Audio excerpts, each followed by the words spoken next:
चलिए नेक्स्ट हम लोग जो है, पहले यार कैमरे खोलो, तुम लोग अपने कैमरे क्यों बंद किए हुए हो?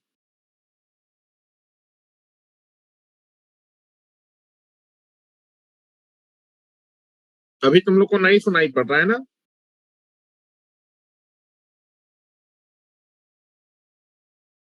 चलो, तो नेक्स्ट हम लोग जो है बात कर रहे थे कि भाई जो इंडक्शन मशीन होती है, इंडक्शन मशीन में आप देखेंगे कि जो इंडक्शन मशीन का जो इक्विवेलेंट डायग्राम होगा वो एग्जैक्टली किसकी तरह बनेगा? ट्रांसफार्मर की तरह बनेगा। ठीक है, अब ट्रांसफार्मर में क्या क्या फीचर होते हैं तो उसको समझ लेते हैं। पहले तो मैंने डिफरेंस बताया था कि इंडक्शन मशीन और आपका दैट इज ट्रांसफार्मर के जो मैग्नेटिक सर्किट होता है उसमें अंतर होता है। ट्रांसफार्मर का जो मैग्नेटिक सर्किट होता है वो कॉन्टिन्यूअस होता है, जिसकी वजह से आपका जो है जो पाथ का रिएक्टेंस, पाथ का जो रिलेक्टेंस होता है वो क्या होता है? कम होता है। पाथ का रिलेक्टेंस अगर कम होगा तो आपका जो है that is magnetising component transformer के केस में कम होगा, जिसकी वजह से नो लोड करंट की वैल्यू क्या होती है? ट्रांसफार्मर के केस में कम होती है। वहीं आपका जो है इंडक्शन मशीन में अगर हम बात करेंगे तो आपका जो है जो फ्लक्स के पाथ में जो रिलेक्टेंस, फ्लक्स के पाथ में आपको एयर गैप भी मिलेगा, और उस एयर गैप की वजह से फ्लक्स के पाथ का रिलेक्टेंस क्या हो जाता है? बढ़ जाता है। फ्लक्स के पाथ का अगर रिलेक्टेंस आपका बढ़ जाएगा तो आपका जो है जो फ्लक्स, वो सेम फ्लक्स को स्टेब्लिश करने के लिए आपको ज्यादा मैग्नेटाइजिंग कंपोनेंट का रिक्वायरमेंट होगा। तो इंडक्शन मशीन में चूंकि फ्लक्स के पाथ का रिलेक्टेंस ज्यादा होता है एयर गैप की वजह से, इसलिए इंडक्शन मशीन में सेम फ्लक्स को स्टेब्लिश करने के लिए आपको मैग्नेटाइजिंग कंपोनेंट का रिक्वायरमेंट क्या होता है? ज्यादा होता है। अगर मैग्नेटाइजिंग कंपोनेंट का रिक्वायरमेंट कम होगा तो दैट इज नथिंग बट आपका नो लोड करंट की वैल्यू क्या होती है? इंडक्शन मशीन में ज्यादा होती है। ठीक है, पहला डिफरेंस ये है। दूसरा डिफरेंस हम लोग देखेंगे कि आपका जो है ट्रांसफार्मर में क्या होता था कि पावर जब आपकी ट्रांसफर होती थी प्राइमरी से सेकेंडरी में, पावर कैसे ट्रांसफर होती थी? प्राइमरी से ही पावर ट्रांसफर होती थी, क्योंकि आपकी ट्रांसफार्मर सिंगली एक्साइटेड मशीन है। सेकेंडरी में कोई अलग से एक्साइटेशन नहीं देते, कोई अलग से सप्लाई नहीं देते। जो भी पावर सेकेंडरी में ट्रांसफर होती है इलेक्ट्रोमैग्नेटिक इंडक्शन की वजह से, वो सारी सारी पावर प्राइमरी से ट्रांसफर होती है। तो आप देखेंगे कि आपका ट्रांसफार्मर जो है आपके एक सर्किट से दूसरे सर्किट में पावर को ट्रांसफर करता है, लेकिन फ्रीक्वेंसी चेंज नहीं होती है। और यही सबसे बड़ा ड्रॉबैक आपका जो है एडवांटेज है ट्रांसफार्मर का, कि ट्रांसफार्मर में जब भी आप एनालिसिस करेंगे तो प्राइमरी में और सेकेंडरी की फ्रीक्वेंसी क्या होती है? समान समान फ्रीक्वेंसी पे पावर ट्रांसफर होती है। जब भी आप किसी भी सर्किट को एनालाइज करते हैं तो इस प्राइमरी और सेकेंडरी सेम फ्रीक्वेंसी पे होने चाहिए, क्योंकि अगर प्राइमरी और सेकेंडरी की फ्रीक्वेंसी सेम होगी तभी आप अपने सेकेंडरी के पैरामीटर को प्राइमरी में रिफर्ड कर पाएंगे। रिफर्ड करके हम अपने सर्किट डायग्राम को क्या कर सकते हैं? काफी हद तक रिड्यूस कर सकते हैं और अपनी एनालिसिस को आसान कर सकते हैं। ठीक है, तो ट्रांसफार्मर में आप सेकेंडरी के पैरामीटर को प्राइमरी में रिफर कर सकते हो, प्राइमरी के पैरामीटर को सेकेंडरी पे रिफर कर सकते हो। ऐसा इसलिए कर सकते हो क्योंकि दोनों सर्किट की फ्रीक्वेंसी क्या होती है? सेम होती है। और जहां वो पावर का कैलकुलेशन है, पावर का कैलकुलेशन जब हम करते हैं तो प्राइमरी की पावर या प्राइमरी से सेकेंडरी में पावर जाती है, ये एनालिसिस आसान इसलिए हो जाती है क्योंकि दोनों सर्किट सेम फ्रीक्वेंसी पे है। मतलब जो पावर की हम कैलकुलेशन करते हैं सर्किट दोनों, अब जो भी पावर का कैलकुलेशन करेंगे किसी भी सर्किट में तो दोनों साइड के सर्किट की फ्रीक्वेंसी क्या होनी चाहिए? सेम होनी चाहिए, तभी पावर की एनालिसिस आप आसानी से कर पाएंगे। लेकिन इंडक्शन मशीन में ऐसा होता नहीं है। इंडक्शन मशीन में जो स्टेटर होता है उसमें कितनी फ्रीक्वेंसी में ईएमएफ इंड्यूस होता है? एफ फ्रीक्वेंसी पे। रोटर में स्लिप फ्रीक्वेंसी में होता है। स्टेटर और रोटर की फ्रीक्वेंसी कैसी होती है? अलग अलग होती है। कैसी होती है? अलग अलग। अगर स्टेटर रोटर की फ्रीक्वेंसी अलग अलग होगी तो आप रोटर के पैरामीटर को स्टेटर में ट्रांसफर नहीं कर पाएंगे। ठीक है, और रोटर के अगर पैरामीटर को स्टेटर में ट्रांसफर नहीं कर पाएंगे तो आपकी कैलकुलेशन या फिर एनालिसिस बहुत टफ हो जाएगी। ठीक है, दूसरा आप देखेंगे आप इलेक्ट्रिकल मॉडल बना रहे हैं इंडक्शन मशीन का, इलेक्ट्रिकल मॉडल, क्योंकि इलेक्ट्रिकल मॉडल एक ऐसा मॉडल है उसमें कई सारे हमारे पास मेथड होते हैं सर्किट को एनालिसिस करने के लिए, जैसे केवीएल, केसीएल, नोडल, मेश। ठीक है, कई सारे आप थ्योरम्स भी यूज कर सकते हैं एनालिसिस करने के लिए। इसलिए हम लोग पूरी पूरी इंडक्शन मशीन के पूरे पूरे मॉडल को हम लोग क्या करने वाले हैं? Electrical model. अब जो इंडक्शन मशीन का जो मॉडल है उसमें रोटर में जब आपने मॉडलिंग किया था, रोटर में आपने रोटर के पैरामीटर्स को तो मॉडल कर दिया था, रोटर की वाइंडिंग का रेजिस्टेंस था और रोटर में जो लीकेज फ्लक्स था उसका लीकेज रिएक्टेंस था। लेकिन रोटर में जो भी पावर जाएगी उसमें से कुछ पावर रोटर का रजिस्टर कंज्यूम कर लेगा, कॉपर लॉस होगा, लेकिन बाकी पावर कहां जाएगी? शाफ्ट में। आपने कहीं शाफ्ट तो दिखा ही नहीं। जो भी रोटर का आपने इलेक्ट्रिकल मॉडल बनाया था उसमें शाफ्ट कहाँ है भाई? शाफ्ट को इलेक्ट्रिकल फॉर्म में रिप्रेजेंट करना होगा, तभी तो सारा का सारा सर्किट इलेक्ट्रिकल मॉडल में कन्वर्ट होगा, और तभी आप एनालिसिस कर पाएंगे भाई इतनी पावर शाफ्ट में गई। जो शाफ्ट होगा उसको इलेक्ट्रिकली हम लोग किसी ना किसी चीज से रिप्रेजेंट करेंगे, और वो जिस चीज से रिप्रेजेंट करेंगे वो जितनी पावर कंज्यूम करेगा वही पावर क्या होने वाली? शाफ्ट पावर होने वाली है। तो आप देखेंगे कि अभी जो है, जब मैं इंडक्शन मोटर का इंडक्शन मोटर का आपका जो है जो इक्विवेलेंट डायग्राम होगा वो बिल्कुल ट्रांसफार्मर की तरह होगा। ट्रांसफार्मर में और इंडक्शन मशीन में क्या होगा? ट्रांसफार्मर की सेकेंडरी पे लोड कनेक्ट होता है, लेकिन इंडक्शन मशीन का जो रोटर का सर्किट होता है वो हमेशा शॉर्ट सर्किट होता है। तो आप बोल सकते हैं induction machine is nothing but, induction machine का जो इक्विवेलेंट डायग्राम होगा that is nothing but like a transformer whose secondary is always short circuit. या फिर आप बोल सकते हैं आपका इंडक्शन मशीन का जो इक्विवेलेंट डायग्राम है वो ट्रांसफार्मर की तरह होगा, लेकिन उसका सेकेंडरी हमेशा शॉर्ट सर्किट होगा। लेकिन इस इलेक्ट्रिकल मॉडल में दो कमियां हैं। जो सेकेंडरी है, जो रोटर का सर्किट है, वो आपको सेम स्टेटर की फ्रीक्वेंसी पे नहीं है। दूसरा एक कमी क्या है इसमें, मैंने जो लोड शाफ्ट है उसको मैकेनिकल मॉडल को, शाफ्ट को मैंने अभी इलेक्ट्रिकल मॉडल में रिप्रेजेंट। तो इन दोनों चीजों को मैं क्या करूंगा कि एनालिसिस करने के लिए इंडक्शन मोटर का जो सर्किट है वो स्टेटर रोटर को सेम फ्रीक्वेंसी में लेके आऊंगा और शाफ्ट को भी इलेक्ट्रिकल रिप्रेजेंट करूंगा, उसके बाद एनालिसिस स्टार्ट करूंगा। लेकिन मैं आपको मॉडल बनाना चाहूंगा कि ट्रांसफार्मर का इलेक्ट्रिकल मॉडल कैसा था और इंडक्शन मशीन का इलेक्ट्रिकल मॉडल कैसा है, दोनों में अंतर क्या है। ठीक है, ट्रांसफार्मर का पहले हम लोग इलेक्ट्रिकल मॉडल बनाने जा रहे हैं कि ट्रांसफार्मर के इलेक्ट्रिकल मॉडल में हम लोग क्या चीज करते हैं। यहां से सीखेंगे, वहां पर डायरेक्टली चीजें इंप्लीमेंट कर लेंगे। थोड़ा सा मुझे समझाने दीजिए चीजें, ठीक है। तो अगर मैं ट्रांसफार्मर का इलेक्ट्रिकल मॉडल बनाऊं, ठीक है, तो पहले आप हेडिंग डाल लीजिए electrical equivalent model of transformer. Electrical equivalent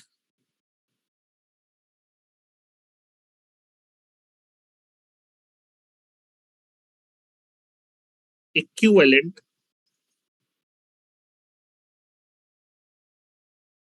model of transformer.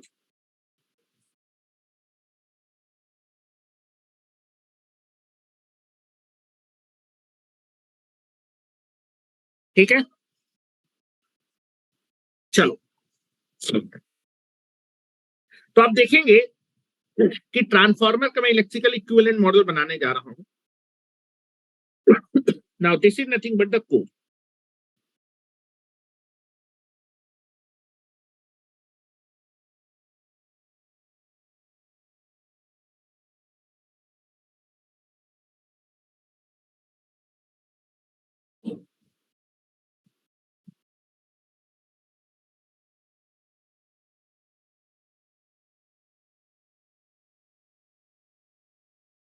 This is the core of the transformer.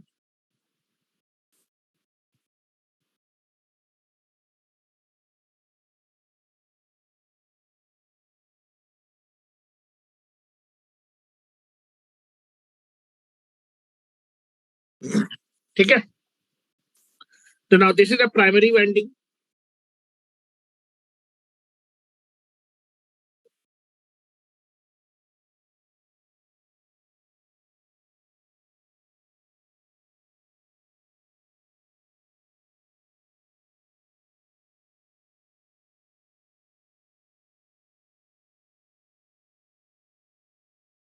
This is the winding of the transformer.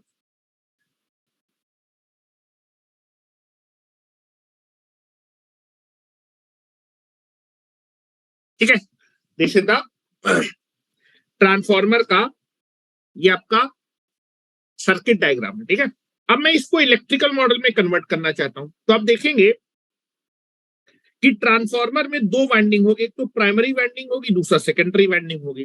ठीक है, जब वाइंडिंग की बात करेंगे, जब भी आप जो है वाइंडिंग की बात करें तो वाइंडिंग का जो है कुछ ना कुछ आपके पास लेंथ होगा। ठीक है, और जो वाइंडिंग है वो किसी न किसी मटेरियल की बनी होगी, इसका कुछ ना कुछ क्रॉस सेक्शनल एरिया होगा। तो जब भी आप देखेंगे प्राइमरी वाइंडिंग के पास भी रो होगा, लेंथ होगी, क्रॉस सेक्शनल एरिया होगा, तो प्राइमरी वाइंडिंग का भी कुछ रेजिस्टेंस होगा और सेकेंडरी वाइंडिंग का कुछ रेजिस्टेंस होगा। तो जब भी आप इलेक्ट्रिकल मॉडल बनाएंगे तो पहली चीज है कि प्राइमरी वाइंडिंग का रेजिस्टेंस दिखाना पड़ेगा, सेकेंडरी वाइंडिंग का रेजिस्टेंस। आप इसको ऐसे भी समझ सकते हैं, जब आप अपने ट्रांसफार्मर में सप्लाई देंगे और यहाँ पर लोड कनेक्ट करेंगे, लोड के समय पे जो प्राइमरी होती है वो सप्लाई से कितना करंट ड्रॉ करती है, I1 करंट ड्रॉ करती है। और लोड जो है सेकेंडरी में जब लोड लगा देते हैं तो सेकेंडरी में कितना करंट फ्लो करता है, I2 करंट फ्लो करता है। और आप देखेंगे जब ये जो है I1 करंट प्राइमरी से फ्लो करेगा थोड़ी देर तक, प्राइमरी वाइंडिंग हीट अप हो जाएगी। सेकेंडरी वाइंडिंग से भी जब थोड़ी देर तक लोड करंट पास करेगा तो सेकेंडरी वाइंडिंग को जब आप छू के देखेंगे तो गर्म हो जाएगी। या फिर आप देखेंगे किसी भी इक्विपमेंट को जब आप जो है रन कराते हैं, जैसे आपका पंखा है उसको थोड़ी देर चलाइए तो क्या वो हीट अप होगा, उसके अंदर वाइंडिंग होती है। तो वाइंडिंग मतलब होगा क्या, rho L by A, resistance होगा, रजिस्टेंस की वजह से क्या प्रोड्यूस होगी, हीट एनर्जी प्रोड्यूस होगी। तो पहला चीज है कि जब मैं ट्रांसफार्मर का इक्विवेलेंट डायग्राम बनाऊंगा तो ट्रांसफार्मर के इक्विवेलेंट डायग्राम में प्राइमरी का रेजिस्टेंस मैं प्राइमरी की साइड पे दिखाऊंगा, सेकेंडरी के रेजिस्टेंस को सेकेंडरी साइड पे दिखाऊंगा। और आपका प्राइमरी के लिए मैं सफिक्स 1 यूज कर रहा हूँ, सेकेंडरी के लिए सफिक्स 2 यूज कर रहा हूँ। तो R1 और R2 दो रेजिस्टेंस मैं दिखाने वाला हूँ, ठीक है। दूसरा हम बात करते हैं कि लीकेज के बारे में बात कर लेते हैं, ठीक है। थोड़ा सा समझने की कोशिश करिएगा जो मैं बात कर रहा हूं, ठीक है। आप देखेंगे कि जब आप सप्लाई देंगे, ठीक है, जब आप सप्लाई देंगे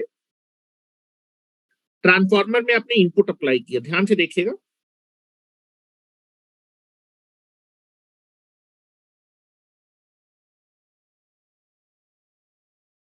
और यहां पर लोड भी लगा रहा हूं, ठीक है। मैं बना रही हूं, पहले आपको मैं बता रहा हूं कि क्या क्या आपको दिखाना पड़ेगा।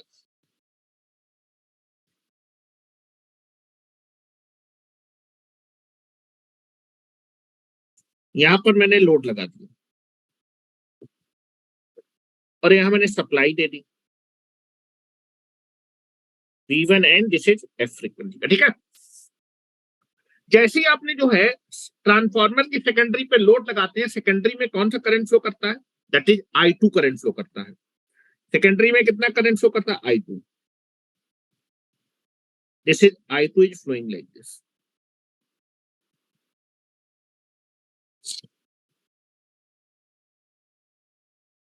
I2 करंट फ्लो करेगा, दिस इज I2 करंट, ठीक है।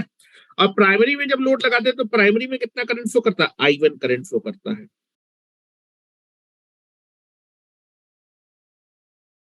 ठीक है। ध्यान से देखिएगा, जब ये I1 करंट प्राइमरी में फ्लो करेगा, ध्यान सुनिएगा, जब I1 करंट प्राइमरी में फ्लो करेगा तो यहां पर नंबर ऑफ टर्न N1 मान लेते हैं और यहां पर नंबर ऑफ टर्न N2 मान लेते हैं, ठीक है। चलो जब ये I1 करंट आपका फ्लो करेगा तो इस I1 करंट की वजह से क्या होगा, फ्लक्स प्रोड्यूस होगा, ठीक है। और ये फ्लक्स आपका सेकेंडरी से क्या करेगा, लिंक करेगा, ठीक है। मेरी बात समझ में आ रही है। चलो, तो दैट इज द मैग्नेटाइज। यहां पर जब ये करंट फ्लो, जब आपका जो है प्राइमरी में I1 करंट फ्लो करेगा तो दो फ्लक्स आपका फ्लक्स प्रोड्यूस होगा। और ये जो फ्लक्स है, आप देखेंगे फ्लक्स को जब ये प्रोड्यूस होगा ना, प्राइमरी में फ्लक्स प्रोड्यूस होगा तो फ्लक्स के लिए दो पाथ है, एक तो कोर के थ्रू पास कर सकता है और एक एयर के थ्रू पास कर सकता है। क्या मेरी बात समझ में आ रही है, दो पाथ होने वाले हैं। प्राइमरी में जब करंट फ्लो करेगा तो प्राइमरी वाइंडिंग में जब आपका प्राइमरी करंट फ्लो करेगा तो प्राइमरी में क्या प्रोड्यूस होगा, फ्लक्स प्रोड्यूस होगा। अभी जो फ्लक्स प्रोड्यूस होगा ये अपने पाथ को कंप्लीट करेगा, तो इसके बाद दो पाथ है, एक तो आयरन के थ्रू पास कर सकता है, दूसरा एयर के थ्रू। क्योंकि आयरन का रिलेक्टेंस क्या होता है, बहुत कम होता है, तो मोस्ट ऑफ द जो फ्लक्स है वो किससे पास कर जाता है, दैट इज आपके कोर से पास कर जाता है। लेकिन कुछ फ्लक्स आपका किससे भी पास करेगा, एयर से। क्या मेरी बात समझ में आ रही है, some flux will be leakage in the primary, ठीक है। मेरी बात समझ रहे तो आप देखेंगे फ्लक्स प्रोड्यूस होगा, जो फ्लक्स आपका जो है कोर से पास करेगा वही सेकेंडरी से लिंक भी करेगा, जिसको मैग्नेटाइजिंग फ्लक्स बोलते थे।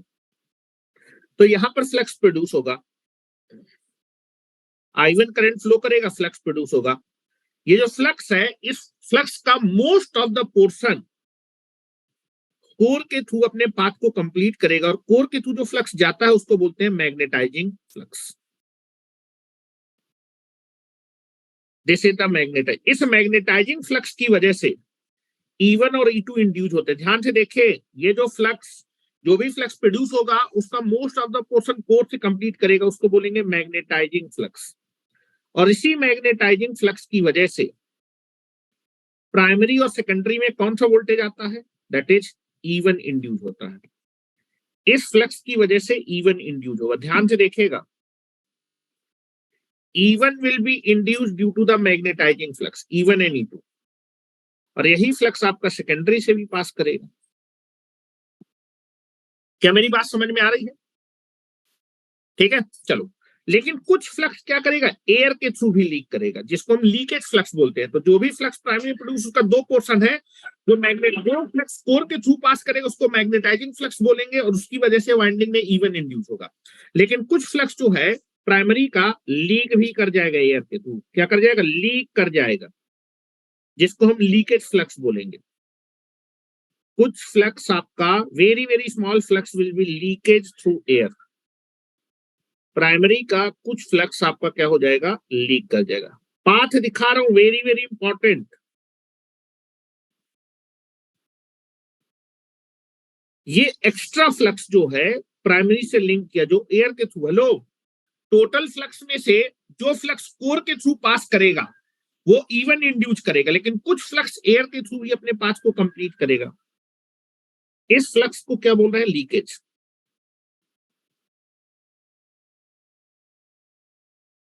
This is called leakage. 5L1 primary का लीकेज है, और ये प्राइमरी से एक्स्ट्रा फ्लक्स पास किया ना, लिंक किया, तो इस लीकेज फ्लक्स की वजह से प्राइमरी में एक्स्ट्रा वोल्टेज इंड्यूस होगा। अब ये जो एक्स्ट्रा वोल्टेज इंड्यूस होगा, ये इवन के साथ एडिटिव नेचर में आएगा कि सब्ट्रैक्टिव नेचर में आएगा, उसको देखना है। ये बताओ, मैग्नेटाइजिंग फ्लक्स और ये जो लीकेज फ्लक्स है, क्या दोनों की डायरेक्शन सेम है?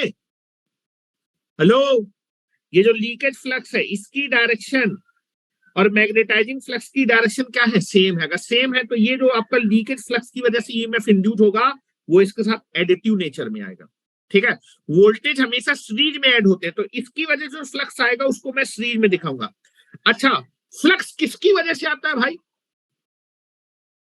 फ्लक्स, फ्लक्स के लिए क्या चाहिए, क्वाइल चाहिए या फिर मैग्नेटिक चाहिए, मैग्नेटिक। मैग्नेट कहां से मिलेगा, क्वाइल से बनेगा। तो दैट इज नथिंग बट इस लीकेज फ्लक्स की वजह से जो वोल्टेज आएगा वो इवन के साथ एडिटिव नेचर में होगा, और फ्लक्स की वजह से जो वोल्टेज है उसको दिखाने के लिए हम इंडक्टेंस यूज करते हैं। तो प्राइमरी में इस फ्लक्स की वजह से जो वोल्टेज आएगा वो इवन के साथ इंड्यूस होगा, और इस लीकेज फ्लक्स के वोल्टेज को, फ्लक्स किसकी वजह से आता है, flux is always proportional to inductance. If there is a flux, तो देयर फ्लक्स के वोल्टेज को दिखाने के लिए हम इंडक्टेंस दिखाएंगे, लेकिन वो इंडक्टेंस क्या होगा, इसके साथ सीरीज में लगेगा, जिसको बोलेंगे लीकेज। और इस फ्लक्स की पोलैरिटी कैसी होगी, इसके साथ एडिटिव नेचर में। इसकी पोलैरिटी हम लोग कैसे दिखाते थे, इवन की पोलैरिटी सर बता चुके हैं आपको, ऐसी होती थी। तो बेटा जो लीकेज रिएक्टेंस है उसकी पोलैरिटी कैसी आएगी, ध्यान से देखिए। मैं लीकेज रिएक्टेंस, इस लीकेज रिएक्टेंस की वजह से ये फ्लक्स, एक्स्ट्रा फ्लक्स लिंक किया, इस एक्स्ट्रा फ्लक्स की वजह से प्राइमरी साइड में एक्स्ट्रा वोल्टेज आएगा। उस एक्स्ट्रा वोल्टेज को, और वो वोल्टेज जो एक्स्ट्रा वोल्टेज होगा वो इवन के साथ ऐड होगा। अब वोल्टेज ऐड होना है, वोल्टेज कब ऐड होते हैं, सीरीज में। मतलब इस वोल्टेज को दिखाने के लिए जो मैं इंडक्टेंस दिखाऊंगा उसको बोलूंगा लीकेज इंडक्टेंस, और लीकेज इंडक्टेंस के क्रॉस जो वोल्टेज होगा वो कौन सा वोल्टेज होगा, इस लीकेज फ्लक्स का वोल्टेज होगा। वो इसके साथ किसमें होगा, सीरीज नेचर में होगा। तो यहां पर मैं उसकी पोलैरिटी ऐसे दिखाऊंगा, ध्यान से देखिए। इस लीकेज फ्लक्स की वजह से जो वोल्टेज आएगा उसको दिखाने के लिए मैं बोलूंगा लीकेज रिएक्टेंस दिखाऊंगा। जैसे लीकेज, इस लीकेज रिएक्टेंस के क्रॉस जितना भी वोल्टेज होगा वो वोल्टेज किसके द्वारा प्रोड्यूस हो रहा है, दैट इज लीकेज फ्लक्स के द्वारा। और ये इसके साथ एडिटिव नेचर में, एडिटिव नेचर के लिए पोलैरिटी कैसी होनी चाहिए, plus minus, that is called X1 से। लीकेज रिएक्टेंस को X1 से दिखाते थे, देखिए एक का माइनस दूसरे के प्लस से, इवन के साथ ये वोल्टेज क्या हो जाएगा, ऐड हो जाएगा, एडिटिव नेचर। क्या मेरी बात समझ में आ रही है? हमेशा जो है, जो प्राइमरी का, हेलो, हमेशा जो प्राइमरी का जो लीकेज फ्लक्स होगा उसकी वजह से जो वोल्टेज आएगा वो हमेशा स्टेटर या फिर प्राइमरी के साथ हमेशा एडिटिव नेचर का होगा। एडिटिव नेचर का होगा तो उसकी पोलैरिटी हमेशा प्लस माइनस, ये प्लस माइनस ये दोनों आपस में क्या हो जाएंगे, ऐड हो जाएंगे। स्टेटर का जो लीकेज फ्लक्स होगा, स्टेटर बोल रहा हूं, या प्राइमरी का जो लीकेज फ्लक्स होगा उसकी वजह से प्राइमरी में हमेशा एक्स्ट्रा वोल्टेज इंड्यूस होगा, और ये एक्स्ट्रा वोल्टेज इवन के साथ ऐड होगा। लीकेज फ्लक्स को दिखाने के लिए हम लीकेज रिएक्टेंस यूज करते हैं। लीकेज रिएक्टेंस, प्राइमरी का लीकेज रिएक्टेंस बताया कि प्राइमरी में जो फ्लक्स लीक करेगा उसकी वजह से इस लीकेज रिएक्टेंस के क्रॉस जितना वोल्टेज होगा, that is the voltage is nothing but due to the leakage flux. इस लीकेज फ्लक्स की वजह से इतना वोल्टेज आएगा, और ये वोल्टेज प्राइमरी के वोल्टेज के साथ क्या होगा, ऐड होगा। तो पोलैरिटी हमेशा प्लस माइनस। क्या मेरी बात समझ में आ रही है? चलो सेकेंडरी में बात करते हैं। ये बताइए, जैसे ही आप लोड लगा देंगे तो सेकेंडरी में करंट फ्लो करेगा। जब सेकेंडरी में करंट फ्लो करेगा, ठीक है, तो सेकेंडरी में जब करंट फ्लो करेगा तो सेकेंडरी का करंट सेकेंडरी वाइंडिंग में, और जब भी किसी वाइंडिंग से करंट फ्लो करता है तो क्या प्रोड्यूस होता है? फ्लक्स प्रोड्यूस होता है। एक current carrying coil is always produce a flux. तो जैसे ही लोड लगाया तो सेकेंडरी में क्या फ्लो किया? करंट। और इस सेकेंडरी करंट की वजह से क्या होगा? That is the flux produce होगा। और ये जो सेकेंडरी का फ्लक्स है वो हमेशा क्या करेगा? मेन फ्लक्स को अपोज करेगा। अब देखो सेकेंडरी का जो फ्लक्स प्रोड्यूस होगा उसके लिए भी दो पाथ है। मोस्ट ऑफ द सेकेंडरी का फ्लक्स कोर के थ्रू जाएगा, लेकिन कुछ फ्लक्स क्या होगा? एयर के थ्रू भी लीक कर जाएगा। क्या मेरी बात समझ में आ रही है? सेकेंडरी वाइंडिंग में जब करंट, जैसे सेकेंडरी में लोड लगाएंगे इमीडिएटली सेकेंडरी सर्किट कंप्लीट है, इमीडिएटली सेकेंडरी में करंट फ्लो करेगा, और जैसे सेकेंडरी में करंट फ्लो करेगा एक current carrying coil is always produce a flux. और जो सेकेंडरी का फ्लक्स प्रोड्यूस होगा उसमें से मोस्ट ऑफ द फ्लक्स किसके थ्रू पास करेगा? कोर के थ्रू, जो कि मेन का अपोज करेगा, जिसकी वजह से पावर ट्रांसफर होगी। लेकिन कुछ फ्लक्स क्या हो जाएगा? एयर के थ्रू ही लीक कर जाएगा। तो सेकेंडरी का भी कुछ लीकेज होगा, दिखा रहा हूं मैं, ठीक है। नाउ सेकेंडरी का जो फ्लक्स प्रोड्यूस होगा उसको ब्लू कलर से बना, ठीक है। Now this is nothing but the secondary का कुछ फ्लक्स क्या कर जाएगा? सेकेंडरी वाइंडिंग में भी करंट आएगा। सेकेंडरी वाइंडिंग में जो करंट आएगा ध्यान से देखिए, ठीक है। सेकेंडरी वाइंडिंग में जो फ्लक्स आएगा उसका मोस्ट ऑफ द पोर्शन तो अपोजिशन में चला जाएगा, जिसकी वजह से पावर ट्रांसफर हो जाएगी। जिसकी वजह से क्या होगी? पावर ट्रांसफर हो जाएगी। लेकिन कुछ फ्लक्स क्या हो जाएगा? एयर के थ्रू लीक कर जाएगा। किसके थ्रू? एयर के थ्रू क्या कर जाएगा? लीक कर जाएगा, ठीक है। तो मैं अपोजिशन वाला फ्लक्स नहीं दिखा रहा हूं। जितना ये अपोजिशन करेगा उतना एक्स्ट्रा करंट यहां निकाल देगा। ये दोनों फ्लक्स एक दूसरे को क्या कर देंगे? कैंसिल आउट कर देंगे। क्या मेरी बात समझ में आ रही है? सेकेंडरी में जब करंट फ्लो करेगा तो उसकी वजह से फ्लक्स आएगा, उस फ्लक्स का मोस्ट ऑफ द पोर्शन क्या करेगा? दैट इज मेन फ्लक्स का अपोज करेगा, और जितना अपोज करेगा उतना एक्स्ट्रा करंट आने के बाद ये दोनों फ्लक्स एक दूसरे को कैंसिल आउट कर देंगे। तो मैं अपोजिंग फोर्स को नहीं देखा क्योंकि वो कैंसिल आउट हो जाएगा, जिसकी वजह से पावर क्या होगी? ट्रांसफर होगी। क्या मेरी बात समझ में आ रही है? लेकिन जो भी सेकेंडरी में फ्लक्स प्रोड्यूस होगा उसका कुछ पोर्शन क्या कर जाएगा? मोस्ट ऑफ द तो फ्लक्स के थ्रू जाएगा, कोर के थ्रू जाएगा, लेकिन कुछ पोर्शन क्या करेगा? एयर के थ्रू भी लीक कर जाएगा। कौन सा फ्लक्स केवल मैं दिखा रहा हूं सेकेंडरी पे? लीकेज फ्लक्स दिखा रहा हूं, ध्यान से देखिएगा। लीकेज फ्लक्स, कुछ पोर्शन फ्लक्स का सेकेंडरी में भी क्या कर जाएगा? लीक कर जाएगा। Now this is the direction of leakage flux, ध्यान से देखिएगा। This is the direction of leakage flux. यहां देखो, डायरेक्शन देखो जरा, डायरेक्शन में दिखाना चाहता हूं। This is the direction of leakage flux. ये लीकेज फ्लक्स की डायरेक्शन होगी। मेरी बात समझ में? ये क्या है? सेकेंडरी का लीकेज फ्लक्स है। अब ये बताओ, इस लीकेज फ्लक्स की वजह से सेकेंडरी में एक्स्ट्रा ड्रॉप होगा। हेलो, मेन फ्लक्स तो लिंक है, मेन फ्लक्स की वजह से E2 इंड्यूस हुआ, लेकिन आप देखिए कुछ फ्लक्स सेकेंडरी का लीक कर जाएगा, वो भी तो सेकेंडरी से लिंक करेगा। इस सेकेंडरी के लीकेज फ्लक्स की वजह से इसमें वोल्टेज इंड्यूस होगा, लेकिन ये जो वोल्टेज होगा वो सेकेंडरी के E2 के साथ एडिटिव नेचर में होगा कि सब्ट्रैक्टिव नेचर। अच्छा ये बताओ, लीकेज फ्लक्स को दिखाने के लिए हम लोग लीकेज रिएक्टेंस यूज करते हैं। यहां भी मुझे लीकेज रिएक्टेंस दिखाना पड़ेगा। लीकेज रिएक्टेंस, सेकेंडरी में फ्लक्स आपका लीक किया, जिसकी वजह से एक वोल्टेज इंड्यूस होगा किसमें? सेकेंडरी में। कितना वोल्टेज लीकेज की वजह से आएगा उसको दिखाने के लिए लीकेज रिएक्टेंस दिखाएंगे। अब ये जो लीकेज रिएक्टेंस के क्रॉस वोल्टेज है वो E2 के साथ, hello, that is fine, main flux के साथ अपोजिंग नेचर में सब्ट्रैक्ट। ये बताओ, मेन फ्लक्स डाउनवर्ड डायरेक्शन में, लीकेज फ्लक्स अपवर्ड डायरेक्शन में है, तो जो लीकेज फ्लक्स है वो E2 के साथ हमेशा सब्ट्रैक्टिव नेचर में होगा। किस नेचर में होगा? सब्ट्रैक्टिव। मतलब E2 को थोड़ा सा वो क्या करेगा? कम करने की कोशिश करेगा, जिसकी वजह से लोड के क्रॉस वोल्टेज थोड़ा सा कम पहुंचेगा, तो पावर ट्रांसफर कैपेबिलिटी क्या हो जाएगी? कम हो जाएगी। तो लीकेज फ्लक्स की वजह से पावर ट्रांसफर कैपेबिलिटी कम होती है, ठीक है। तो अब ये बताओ, लीकेज फ्लक्स की वजह से एक्स्ट्रा वोल्टेज आएगा सेकेंडरी में, और ये अपोजिंग नेचर का होगा। अब अपोजिंग का मतलब सब्ट्रैक्टिव नेचर का होगा। सब्ट्रैक्टिव नेचर के लिए हम लोग लीकेज फ्लक्स के वोल्टेज को किसके द्वारा दिखाते हैं? Leakage reactance. तो यहां मैंने लीकेज रिएक्टेंस दिखाया, ध्यान से देखिए, लीकेज रिएक्टेंस दिखाऊंगा। लेकिन ये वोल्टेज E2 के साथ कैसा होगा? सब्ट्रैक्टिव ना। E2 की पोलैरिटी ये बनती है, सब्ट्रैक्टिव नेचर का मतलब है कि इसकी पोलैरिटी कैसी होनी चाहिए? ये इसका प्लस इसके प्लस से कनेक्ट होगा, तो ये वोल्टेज इसको क्या कर देगा? कम कर देगा, सब्ट्रैक्टिव नेचर का होगा। क्या मेरी बात समझ में आ रही है? हेलो, सब्ट्रैक्टिव नेचर का। जो रोटर में या फिर आपका जो सेकेंडरी में जो लीकेज होगा वो हमेशा सेकेंडरी के साथ सब्ट्रैक्टिव नेचर का होगा, सब्ट्रैक्टिव नेचर का। प्राइमरी के साथ जो लीकेज होगा वो एडिटिव नेचर का। दोनों की डायरेक्शन सेम है, यहाँ दोनों की डायरेक्शन सेम है। यहाँ पर देखो E2 को इंड्यूस करने वाला मेन फ्लक्स नीचे है और लीकेज फ्लक्स ऊपर है, दोनों अपोजिट डायरेक्शन में सब्ट्रैक्टिव नेचर के होंगे। क्या मेरी बात समझ में आ रहे हैं? तो हमेशा जब भी मैं लीकेज फ्लक्स की पोलैरिटी बनाऊंगा तो स्टेटर में हमेशा बनाऊंगा प्लस माइनस, क्योंकि वो प्राइमरी के साथ ऐड हो जाएगा, और सेकेंडरी में हमेशा पोलैरिटी बनाऊंगा प्लस माइनस, वो आपके सेकेंडरी के साथ क्या हो जाएगा, सब्ट्रैक्ट हो जाएगा। क्या मेरी बात समझ में आ रही है? This is the polarity is always use for the leakage.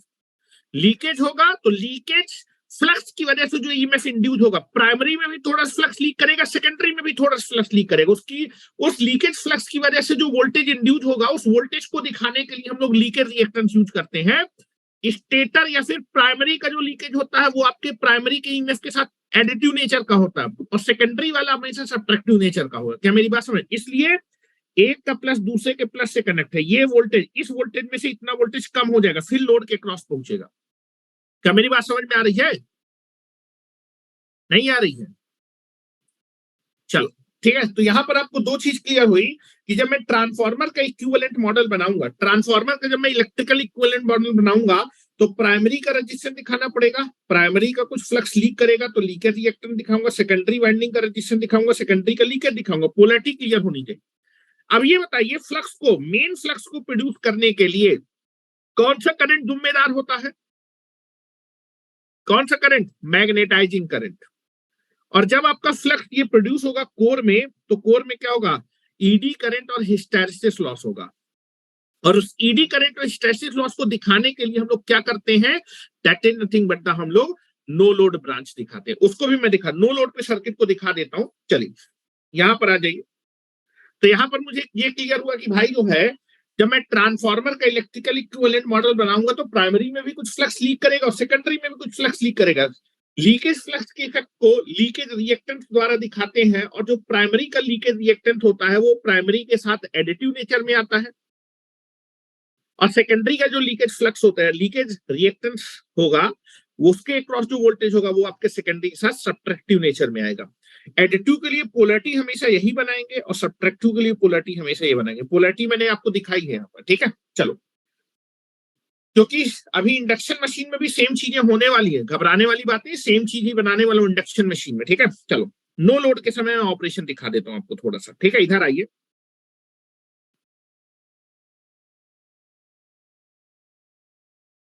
Now this is the core of the transformer.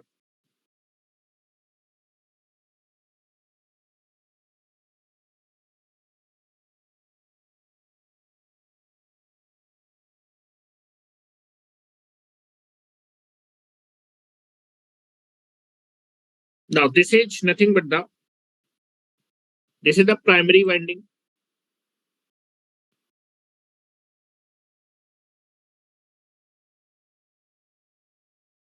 This is the primary and this is the secondary.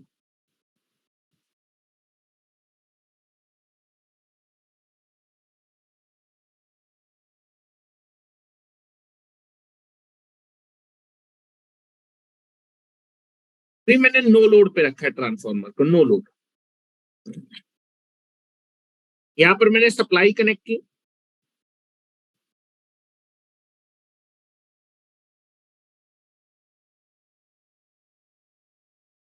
ठीक है, सप्लाई कनेक्ट की, ठीक है।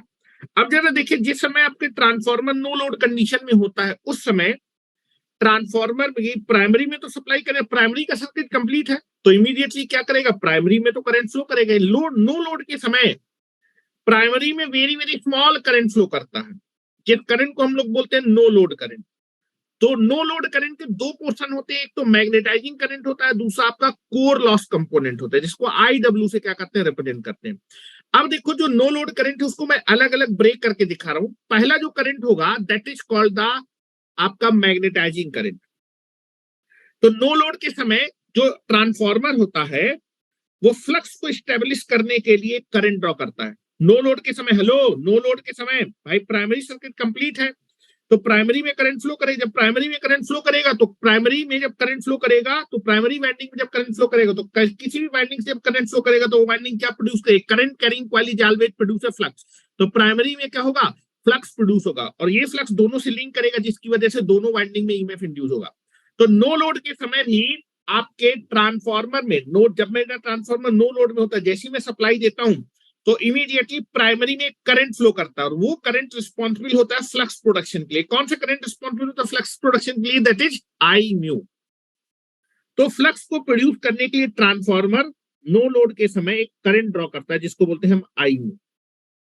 और ये जो आई म्यू है ये ट्रांसफार्मर की प्राइमरी में फ्लो करेगा जिसकी वजह से ट्रांसफार्मर की वाइंडिंग में या फिर ट्रांसफार्मर के कोर में फ्लक्स स्टेब्लिश होगा। क्या स्टेब्लिश होगा, फ्लक्स स्टेब्लिश होगा। ध्यान से देखिए, और इस फ्लक्स की वजह से ये जो फ्लक्स स्टेब्लिश होगा वो प्राइमरी और सेकेंडरी से क्या करेगा, लिंक करेगा, जिसकी वजह से प्राइमरी और सेकेंडरी में क्या होगा, ईएमएफ इंड्यूस होगा। प्राइमरी में जो ईएमएफ इंड्यूस होता है दैट इज E1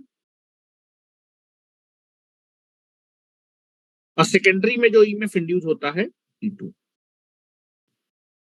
ठीक है, तो एक तो मैग्नेटाइजिंग करंट का रिक्वायरमेंट होगा। दूसरा, अब ये जो फ्लक्स है वो अल्टरनेटिंग नेचर का है। किस नेचर का, अल्टर, टाइम के साथ वेरी करा। और आप देखेंगे ट्रांसफार्मर के कोर में जब आपके पास टाइम वेरिंग फ्लक्स पास करेगा, फिर टाइम वेरिंग फ्लक्स जब कोर से लिंक करेगा तो आपका क्या होगा, ईडी करंट प्रोड्यूस होगा। क्या मेरी बात समझ में आ रही है? हेलो, फ्लक्स टाइम के साथ वेरी कर रहा है। Core is nothing but a conductor ना, कंडक्टिंग पाथ, जिसकी वजह से क्या होगा, कोर में ईडी करंट सर्कुलेट करेगा। कोर में क्या होगा बेटा, एक करंट सर्कुलेट करेगा, जिस करंट को नो लोड के समय कोर में एक करंट भी फ्लो करता है, क्योंकि टाइम जो फ्लक्स है वो टाइम के साथ कैसा है, वेरी है। अगर टाइम फ्लक्स टाइम के साथ क्या कर रहा है, चेंज हो रहा है, तो there is 100% flux linkage, rate of change of flux. If there is rate of change of flux तो Faraday law of electromagnetic induction की वजह से कोर में एक ईएमएफ इंड्यूस होगा और ये जो ईएमएफ होगा वो रिस्पॉन्सिबल होगा कोर में करंट को सर्कुलेट कराने के लिए। कोर में एक्टिव पावर लॉस होगा जिसको बोलते हैं ईडी करंट लॉस, जिसकी वजह से कोर में क्या होगा, एक करंट सर्कुलेट करेगा, ईडी करंट। और सीडी करंट की वजह से जो कोर है उसमें ईडी करंट लॉस होगा और कोर थोड़ा सा गर्म हो जाएगा ना भाई।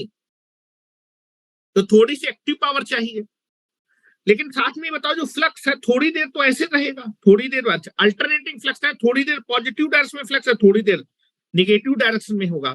तो फ्लक्स अपनी पोजीशन को हर बार क्या करा, चेंज करा। थोड़ी देर फ्लक्स यहां पर, फिर थोड़ी देर बाद फ्लक्स अपनी डायरेक्शन को चेंज करेगा। तो इस कोर के अंदर जो डाइपोल होंगे थोड़ी देर से इस डायरेक्शन में होंगे, फिर घूम के इस डायरेक्शन में आ जाएंगे, फिर थोड़ी देर इस डायरेक्शन। तो ये जो कोर के अंदर डाइपोल है, इन डाइपोल को मूवमेंट कर, डाइपोल आपका थोड़ी थोड़ी देर में अपनी पोजीशन क्या कर रहे हैं, रोटेट कर रहे हैं। ठीक है, जिसकी वजह से फ्लक्स आपका अल्टरनेटिंग है। तो इन डाइपोल को मूव करने के लिए कुछ पावर की जरूरत होगी, अपने मन से घूमने लगेंगे, कुछ पावर चाहिए। ये पावर कहां से मिलेगी भाई, सोर्स से मिलेगी, सोर्स से। और बेटा जो डाइपोल है जब अपनी पोजीशन को चेंज करेंगे तो उसकी वजह से जो लॉस होता है उसको बोलते हैं हिस्टैरिसीस लॉस। तो नो लोड के समय आपके ट्रांसफार्मर के कोर में दो लॉस होते हैं और इन दोनों लॉस की वजह से आपका ट्रांसफार्मर का कोर थोड़ा सा हीटअप हो जाता है, that is eddy current loss and that is hysteresis loss. और ये दोनों लॉस कैसे होते हैं बेटा, कोर गर्म हो जाता है, हीट प्रोड्यूस करेंगे, कौन सा बेटा, that is active power loss will be there. तो बेटा दैट इज कोर लॉस। तो नो लोड के समय आपके ट्रांसफार्मर में आपका दो एक्टिव लॉस होते हैं, फिर आपका जो है एक्टिव पावर लॉस होते हैं। एक तो hysteresis loss, that is core loss. इस लॉस को दिखाने के लिए, अच्छा इसका मतलब है कि नो लोड के समय आपका ट्रांसफार्मर कुछ एक्टिव पावर भी क्या करता है, ड्रॉ करता है, कुछ एक्टिव पावर ड्रॉ करता है, मतलब कुछ पावर आपकी एक्टिव पावर ड्रॉ होगी। कितनी एक्टिव पावर ड्रॉ होगी, that is decided by the आपका कौन सा कंपोनेंट, दैट इज एक करंट और आपका जो है ड्रॉ होगा, that is called, this is known as a core loss component, जिसको हम लोग IW से क्या करते रहते हैं। IW आपका जो है, IW को मल्टीप्लाई कर देंगे वोल्टेज से तो एक्टिव पावर फ्लो करेगी और एक्टिव पावर जो है कौन कंज्यूम करेगा, कोर। और कोर में भी इस एक्टिव पावर के दो पार्ट होंगे, कुछ पावर ईडी करंट लॉस में चली जाएगी और कुछ पावर हिस्टैरिसीस लॉस में चली जाएगी। तो that is nothing but the, इन दोनों का जो फेजर, अच्छा एसी करंट है ना, इन दोनों करंट को जो फेजर एडिशन होता है that is called the no load current. That is called no load current. तो नो लोड के समय ट्रांसफॉर्मर आपके प्राइमरी से कितना करंट ड्रॉ करता है, that is nothing but no load current draw करता है। इस नो लोड के दो कंपोनेंट होते हैं, एक तो मैग्नेटाइजिंग कंपोनेंट और दूसरा core loss component. Magnetising component होता है फ्लक्स को स्टैब्लिश करने के लिए कौन सा करंट जिम्मेदार है, मैग्नेटाइजिंग कंपोनेंट जिम्मेदार है। और नो लोड के समय आपके कोर में दो लॉस होते हैं, that is nothing but the eddy current loss और हिस्टैरिसीस लॉस। उस लॉस को जो है वो लॉस, वो पावर कहां से मिलेगी, सप्लाई से मिलेगी। उस पावर को दिखाने के लिए कि कुछ पावर फ्लो कर रही है, कौन सा कंपोनेंट हम दिखाते हैं, core loss component. Core loss multiplied by the voltage that is given the active power and that active power is consumed by the which core will be there. मेरी बात समझ में आ रही है। और ये दोनों चीज जो होंगी, हेलो, ये जो कोर लॉस कंपोनेंट होता है वो किस पे डिपेंड करता है, जनरली आपका सप्लाई वोल्टेज पे डिपेंड करता है। किस पे, सप्लाई, इसलिए इसको पैरेलल में दिखाते हैं। और जो फ्लक्स होता है नो लोड से लेके फुल लोड के समय फ्लक्स आपका कांस्टेंट रहता है। फ्लक्स कैसा था, constant, it can not be change. तो काहे में दिखाएंगे, पैरेलल में दिखाएंगे, ठीक है। तो दैट इज एक पैरेलल ब्रांच। नो लोड के समय हम क्या करते हैं, transformer no load current draw करता है, नो लोड करंट ड्रॉ करता है, ठीक है। ट्रांसफार्मर नो लोड करंट, इसके दो पोर्शन हो जाएंगे, एक तो हो जाएगा आई डब्ल्यू और दूसरा हो जाएगा आई म्यू। आई म्यू रिस्पॉन्स फ्लक्स, फ्लक्स के लिए हम लोग क्या करेंगे, रिएक्टेंट दिखाएंगे, मैग्नेटाइजिंग रिएक्टेंट्स, ठीक है।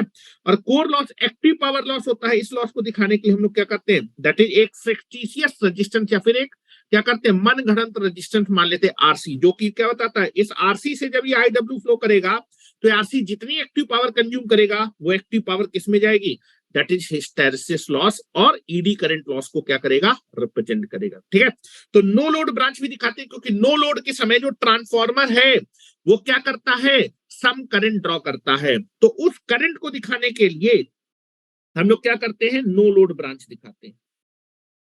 और इस नो लोड ब्रांच से जो करंट पास करेगा वो कौन सा करंट होता है, आई नॉट। कौन सा करंट होता है, आई नॉट। चलो मैं एक साथ ही दिखा दूंगा। और इस आई नॉट के दो कंपोनेंट हो जाएंगे, कितने कंपोनेंट हो जाएंगे, दो कंपोनेंट हो जाएंगे, एक आई म्यू और आई डब्ल्यू, ठीक है। क्या मेरी बात समझ में आ रही है। अब जब हम जो है बात करेंगे कि जब मैं लोड लगा दूंगा, ध्यान सुनिएगा, जब मैं लोड लगा दूंगा, जब मैं ट्रांसफार्मर में क्या लगाऊंगा, लोड लगाऊंगा, क्या लगाऊंगा सर, पैरेलल में को दिखाते हैं भाई, पिंटू पैरेलल में इसी दिखाते हैं, क्योंकि आपका जो कोर लॉस कंपोनेंट होता है वो सप्लाई फ्रीक्वेंसी पे डिपेंड करता है, किस पे, सप्लाई वोल्टेज पे क्या करता है, डिपेंड। नो लोड से लेके फुल लोड तक जब मैं लोड लगाऊंगा तो लोड लगाऊंगा, तो जैसे जैसे मैं लोड को बढ़ाता जाऊंगा लोड करंट बढ़ता जाएगा, तो सेकेंडरी में आई टू टेस्ट बढ़ता जाएगा, लेकिन आपके लॉस में कोई कमी नहीं आएगी, ठीक है। नो लोड से लेके फुल लोड तक आपका जो कोर लॉस कंपोनेंट होता है, कोर लॉस होता है वो कैसा रहता है, कांस्टेंट रहता है। और कोर लॉस कंपोनेंट आपका डिपेंड करता है सप्लाई वोल्टेज। नो लोड से फुल लोड पे सप्लाई वोल्टेज में कोई चेंज नहीं है, लेकिन आपका प्राइमरी का करंट अगर मैं सीरीज में दिखा दूंगा तो जैसे जैसे लोड को चेंज करते जाएंगे सप्लाई करंट आपका चेंज होता जाएगा, तो लॉस क्या होते जाएंगे, चेंज होते जाएंगे। क्या मेरी बात समझ रहे हो पिंटू। सीरीज में लगा दूंगा तो रजिस्टर से करंट चेंज होता जाएगा, तो लॉस चेंज होता जाएगा, but that loss will be always constant. Sir ने आपको पढ़ाया होगा।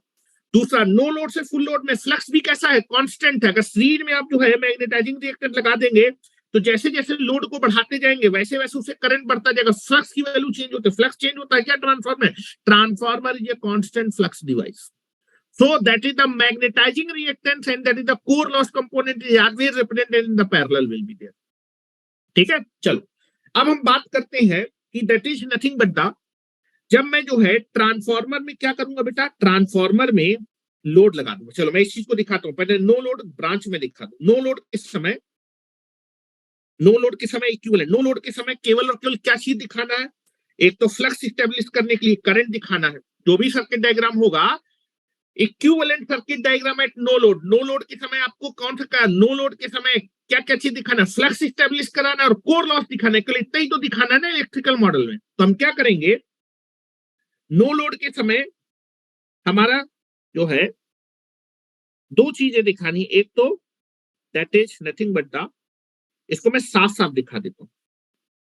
तो नो लोड के समय जो इलेक्ट्रिकल इक्विवेलेंट मॉडल होगा ट्रांसफार्मर का, यहां पर आइए,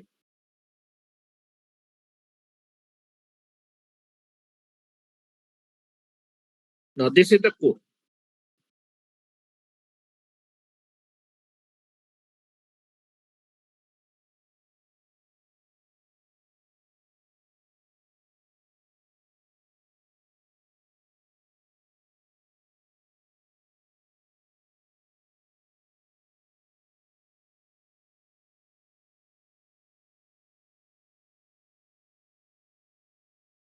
ठीक है, now this is the code, this is the winding,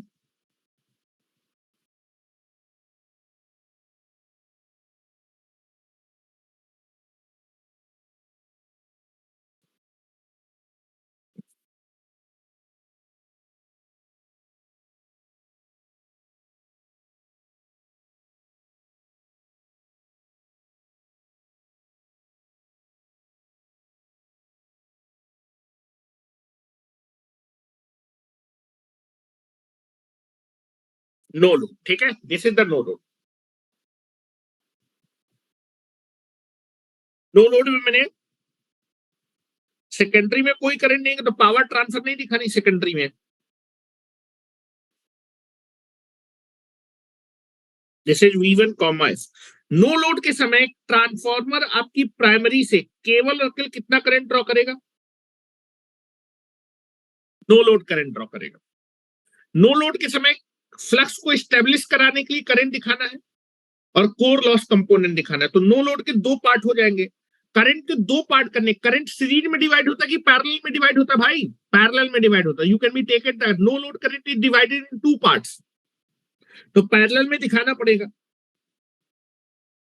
no load current flow करता है, I2 की वैल्यू 0 होती है। नो लोड से I2 0 होगा तो यहां पर I2 डैश फ्लो करता है, इसका रिफर्ड करंट I2, क्योंकि बेटा दोनों साइड नंबर ऑफ टर्न क्या है? अलग अलग है। तो जितना फ्लक्स सेकेंडरी में आएगा करंट की वजह से उतना ही फ्लक्स प्राइमरी को क्या करना पड़ेगा? प्रोड्यूस करना पड़ेगा। नंबर ऑफ टर्न अलग अलग है तो प्राइमरी सेकेंडरी का जो इफेक्ट है करंट का वो प्राइमरी में क्या होगा? अलग होगा, और उसको हम लोग I2 डैश से रिप्रेजेंट करते थे। I2 डैश की वैल्यू क्या होगी? I2 क्या होगा? That is nothing but the secondary का रिफर्ड करंट है प्राइमरी में, ठीक है। जितना इफेक्ट आपका I2 सेकेंडरी में दिखा रहा है, सेम इफेक्ट आपका I2 का प्राइमरी साइड कौन दिखा रहा है? I2 डैश दिखा रहा है। तो बेटा जो I2 डैश होता है ना, I2 डैश की वैल्यू कितनी होती है? हेलो, I2 डैश की वैल्यू तुम्हारी होती है that is N1 by N2 into I2। No load के समय I2 0 होगा तो I2 डैश की वैल्यू भी क्या हो जाएगी? 0। हेलो, यहां जो अभी मैं इस चीज को नहीं दिखा रहा हूं, नो लोड के समय सेकेंडरी में कोई भी करंट नहीं फ्लो कर, प्राइमरी के दो पार्ट हो जाएंगे और करंट हमेशा पैरेलल में डिवाइड होता है। नाउ दिस इज दो पोर्शन में डिवाइड हो जाएगा करंट। ये I2 करंट आएगा, प्राइमरी केवल कितना करंट ड्रॉ करेगी? नो लोड के समय प्राइमरी से I0 करंट निकलेगा। I0 के दो पोर्शन हो जाएंगे, एक तो मैग्नेटाइजिंग कंपोनेंट और एक हो जाएगा कोर लॉस कंपोनेंट। अच्छा, मैग्नेटाइजिंग करंट क्या करेगा? फ्लक्स प्रोड्यूस करेगा। तो फ्लक्स प्रोड्यूस करने के लिए करंट कॉइल से फ्लो करेगा।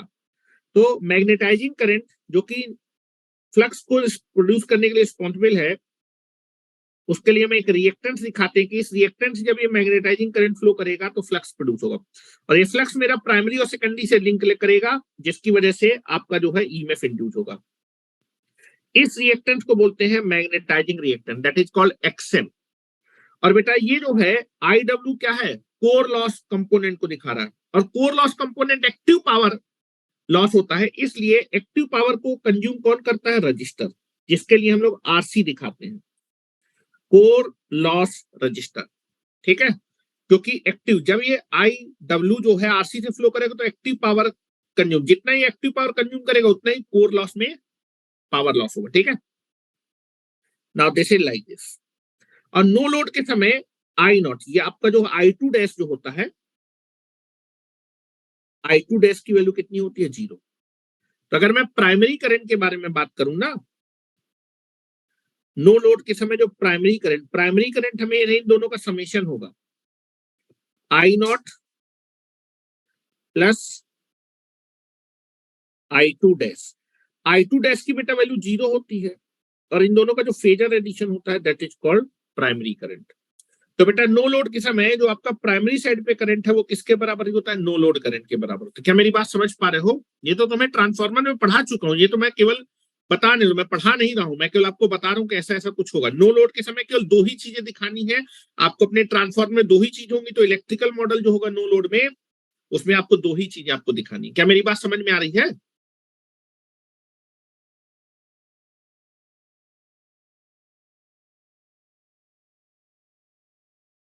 जब ये मैग्नेटाइजिंग करंट मैग्नेटाइजिंग रिएक्टेंस से फ्लो करेगा तो फ्लक्स प्रोड्यूस होगा। ये फ्लक्स जो प्रोड्यूस होगा वो दोनों से लिंक करेगा, जिसकी वजह से प्राइमरी में भी ईएमएफ इंड्यूस होगा, जिसको हम E1 बोलते हैं, और सेकेंडरी में भी ईएमएफ इंड्यूस होगा।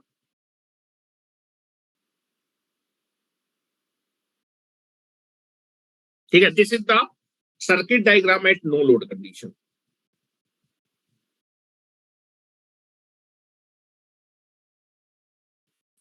जब हम लोड लगा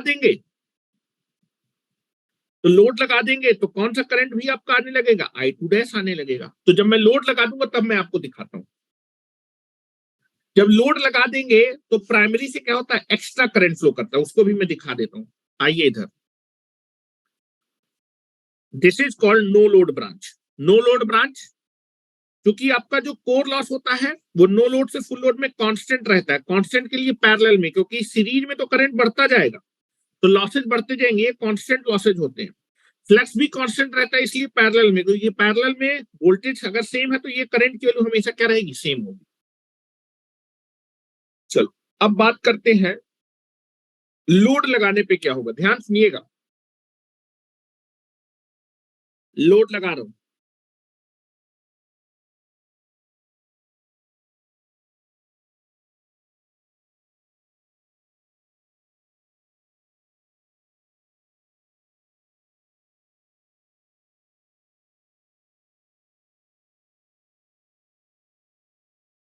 now this is the primary winding.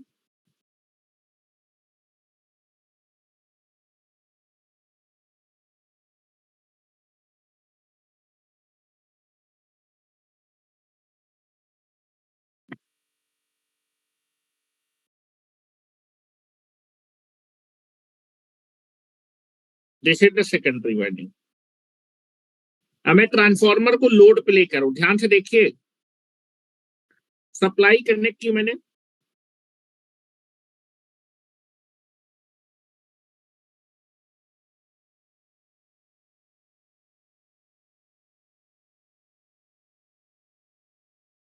ठीक है। चलो मान लो अभी लोड नहीं लगा, नो लोड पे है। तो जैसे सप्लाई करने के प्राइमरी का सर्किट कंप्लीट होगा, नो लोड के समय जो ट्रांसफार्मर की प्राइमरी होती है, हेलो, नो लोड के समय ट्रांसफार्मर की जो प्राइमरी होगी वो प्राइमरी से कितना करंट ड्रॉ करेगी, नो लोड करंट ड्रॉ करेगी। हेलो, कितना करंट ड्रॉ करेगी, no load current. That is no load current क्या होगा, फ्लो करेगा। ये नो लोड करंट आपका प्राइमरी से पास करेगा, जिसकी वजह से प्राइमरी में क्या होगा, that is nothing but the flux establish होगा, जिसको हम लोग मैग्नेटाइजिंग फ्लक्स बोलते हैं।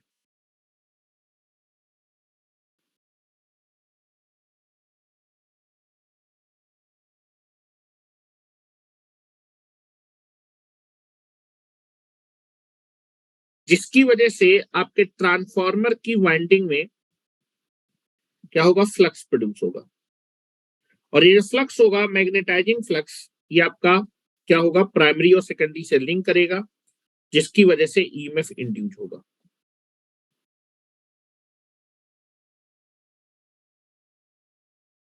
जिसकी वजह से ईएमएफ क्या होगा, इंड्यूस होगा। अब मैंने लोड लगा दिया, ध्यान से देखिए। अब मैंने सेकेंडरी में लोड लगाया, ठीक है।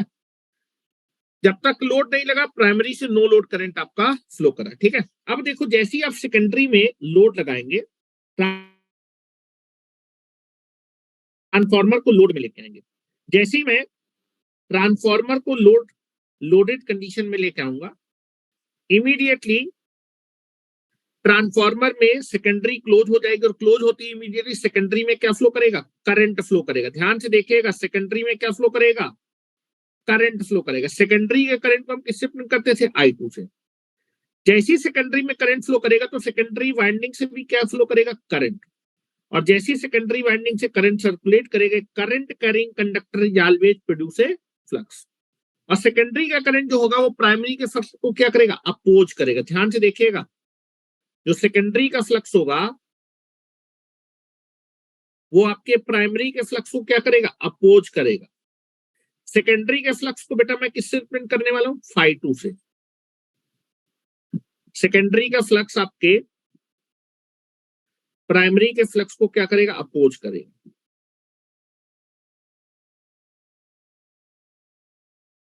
सेकेंडरी करंट की वजह से कोर में एक फ्लक्स आएगा φ2, जिसकी जब सेकेंडरी में करंट फ्लो करेगा तो सेकेंडरी का फ्लक्स को अपोज कर, जिसकी वजह से कोर में फ्लक्स क्या हो जाएगा, कम हो जाएगा। लेकिन ट्रांसफॉर्मर कैसी डिवाइस है, कांस्टेंट फ्लक्स डिवाइस है। कैसी डिवाइस है, कांस्टेंट फ्लक्स। अपने कोर में फ्लक्स को कांस्टेंट करने के लिए आपकी जो प्राइमरी होगी वो क्या करेगी, आपके प्राइमरी से एक एडिशनल करंट ड्रॉ करेगी। कौन सा करंट, एडिशनल करंट। और ये करंट आपका जो है जब प्राइमरी वाइंडिंग से फ्लो करेगा तो कितना फ्लक्स प्रोड्यूस करेगा, φ2 के बराबर। φ2 और ये दोनों फ्लक्स कैंसिल आउट, फिर से फ्लक्स कितना स्टेब्लिश हो जाएगा, φm के बराबर। तो जैसे ही सेकेंडरी में करंट फ्लो किया, इमीडिएटली सेकेंडरी वाइंडिंग में क्या हो, जब करंट फ्लो होगा तो सेकेंडरी भी क्या करेगा, फ्लक्स को प्रोड्यूस करेगी। ये फ्लक्स आपके मेन फ्लक्स को क्या करेगा, अपोज करेगा, कम करेगा। और जिसकी वजह से आपके ट्रांसफॉर्मर के कोर में क्या होगा, आपका जो है फ्लक्स कम हो जाएगा। क्योंकि ट्रांसफॉर्मर एक कांस्टेंट फ्लक्स डिवाइस है, तो अपने फ्लक्स को कांस्टेंट रखने के लिए ट्रांसफॉर्मर की प्राइमरी क्या करेगी, एक एडिशनल करंट ड्रॉ करेगी। उस एडिशनल करंट को हम बोलते हैं I2 डैश। ठीक है, ये I2 डैश क्या होगा, ये प्राइमरी वाइंडिंग से फ्लो करेगा। I2 डैश क्या करेगा, प्राइमरी वाइंडिंग से फ्लक्स फ्लो करेगा। ये करंट I2 डैश अब क्या करेगा, प्राइमरी से फ्लो करेगा। और जब ये I2 डैश आपका प्राइमरी से फ्लो करेगा तो ये भी एक फ्लक्स को क्या करेगा, जनरेट करेगा। और ये फ्लक्स बिल्कुल कितना होगा, φ2 डैश के सेकेंडरी के फ्लक्स के बराबर होगा। ठीक है, और ये सेकेंडरी के फ्लक्स को क्या कर देगा, कैंसिल आउट कर देगा। ये जो I2 डैश है वो कितना फ्लक्स प्रोड्यूस करेगा, φ2 के बराबर। तो ये दोनों फ्लक्स कैंसिल आउट हो जाएंगे, फिर से कितना फ्लक्स मेंटेन हो जाएगा, दैट इज φ2। तो आप देखेंगे जैसे ही लोड लगाया वैसे ही प्राइमरी में एडिशनल करंट आएगा, और ये एडिशनल करंट की वजह से एडिशनल पावर ड्रॉ होगी, और ये एडिशनल पावर कहां जाएगी, जो निकलेगी वो सेकेंडरी में ट्रांसफर होगी। क्या मेरी बात समझ रहे हैं, ये जो एडिशनल पावर निकली वो कहां गई, सेकेंडरी में वही पावर ट्रांसफर हुई है। ठीक है, तो that is nothing but the, जब आप ट्रांसफॉर्मर को लोड में लेके आते हैं तो ट्रांसफॉर्मर का जो करंट होता है that is I0 plus I2 dash, जिसको हम बोलते हैं I1 डैश या फिर I1 is nothing but the I0 plus I2 dash. तो लोड के समय जो ट्रांसफॉर्मर की प्राइमरी होती है, लोड के समय ट्रांसफॉर्मर की प्राइमरी से कितना करंट निकलता है, I1 करंट निकलता है। और I1 दो कंपोनेंट से मिलकर बना होता है, नो लोड करंट प्लस आपका I2 डैश। I2 डैश क्या है, दिस इज द आपका secondary, that is the second, that is nothing but the I2 का रिफर्ड करंट है प्राइमरी में। ठीक है, ये इसको क्या करा, रिफ्लेक्ट करा प्राइमरी में। जो इफेक्ट I2 सेकेंडरी में डाल रहा है वही सेम इफेक्ट I2 का हम प्राइमरी में किसके द्वारा दिखा रहे हैं, I2 dash. I2 dash is nothing but the secondary current referred on the primary side. जो इफेक्ट I2 सेकेंडरी में दिख रहा है, I2 की वजह से सेकेंडरी में कितना फ्लक्स आया था, φ2। और ये जो I2 डैश है जब ये प्राइमरी में फ्लो करेगा तो कितना इफेक्ट दिखाएगा, सेकेंडरी के बराबर दिखाएगा। तो दैट इज जो इफेक्ट I2 सेकेंडरी में दिखा रहा है, सेम इफेक्ट आपके प्राइमरी में हम किसके द्वारा दिखा रहे हैं, I2 डैश के द्वारा दिखा रहे हैं। That is I2 dash is nothing but the secondary current referred on the primary side. Secondary का इफेक्ट अगर आप प्राइमरी में दिखाना चाहते हैं तो हम जो है सेकेंडरी के करंट को, सेकेंडरी के इफेक्ट को प्राइमरी में I2 डैश से दिखा रहे हैं। क्या मेरी बात समझ में आ रही है, चलो। तो मैं इक्विवेलेंट डायग्राम बना रहा हूं, ध्यान से सुनिएगा। तो मैं आपका लोड कंडीशन में इक्विवेलेंट डायग्राम दिखा रहा हूं। चलो, जब मैं इक्विवेलेंट डायग्राम दिखाऊंगा ट्रांसफार्मर का तो अब जरा मुझको बताते जाओ भाई। लोड के कंडीशन में डायग्राम दिखा रहा हूं तो आप देखेंगे पहले तो प्राइमरी साइड की वाइंडिंग होगी, हर एक वाइंडिंग का क्या होगा, रेजिस्टेंस होगा। ठीक है, तो मैं फिगर बना रहा हूं, ध्यान से देखिए। Equivalent diagram, electrical equivalent diagram बना रहा हूं। Electrical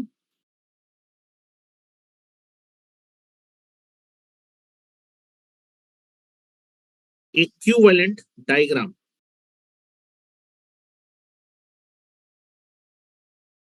of transformer.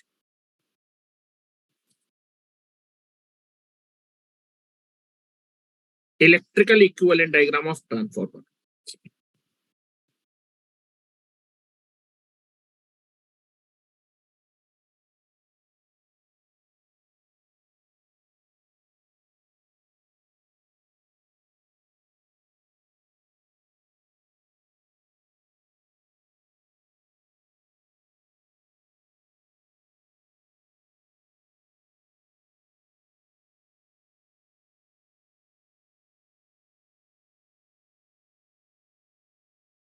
चलो, तो जब मैं इलेक्ट्रिकल इक्विवेलेंट डायग्राम दिखाऊंगा तो बेटा प्राइमरी साइड की वाइंडिंग का कुछ ना कुछ रेजिस्टेंस होगा, प्राइमरी साइड में कुछ ना कुछ फ्लक्स लीक करेगा जिसकी वजह से प्राइमरी साइड पे लीकेज रिएक्टेंट दिखाएंगे। हेलो, ध्यान से देखिएगा।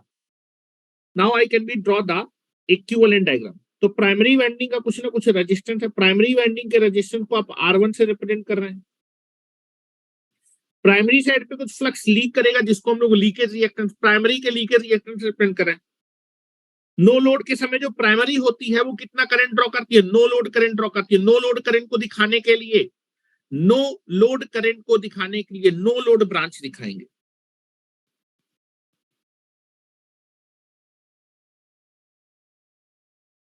और this is your primary winding.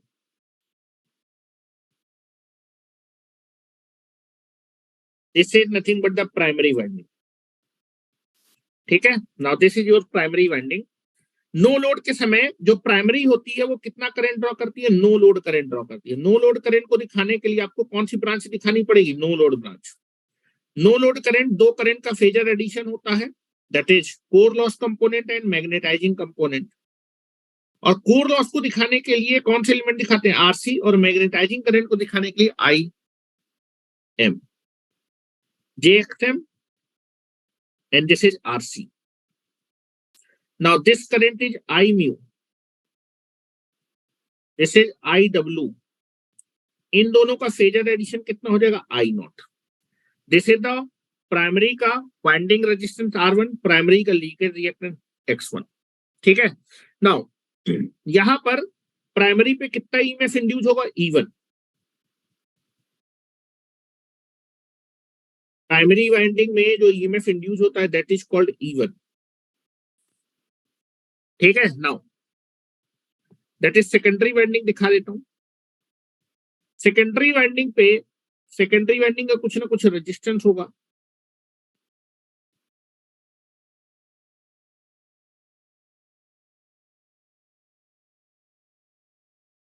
बेटा E1 E2 इंड्यूस हुए ना, तो फ्लक्स किस फ्लक्स द्वारा इंड्यूस होते हैं? Magnetising flux. लीकेज तो हमने यहां दिखा दिया, तो लीकेज दिखाने की जरूरत है, लीकेज की वजह से ये आ गया। तो जो E1 E2 इंड्यूस हुआ है वो आपके मैग्नेटाइजिंग फ्लक्स की वजह से, और मैग्नेटाइजिंग फ्लक्स को क्रिएट करने के लिए आईम्यू जिम्मेदार है। तो आईम्यू की वजह से मैग्नेटाइजिंग फ्लक्स आएगा जो कि दोनों वाइंडिंग से क्या करेगा? वो फ्लक्स आपका लिंक करेगा, जिसकी वजह से प्राइमरी में E1 और E2 आएगा। तो दिस इज फाइम मैग्नेटाइजिंग फ्लक्स, जिसकी वजह से प्राइमरी और सेकेंडरी में क्या होगा? इंड्यूस ईएमएफ आएगा। ठीक है, चलो सेकेंडरी वाइंडिंग का रेजिस्टेंस दिखा देता हूं। सेकेंडरी वाइंडिंग का कुछ ना कुछ रेजिस्टेंस होगा।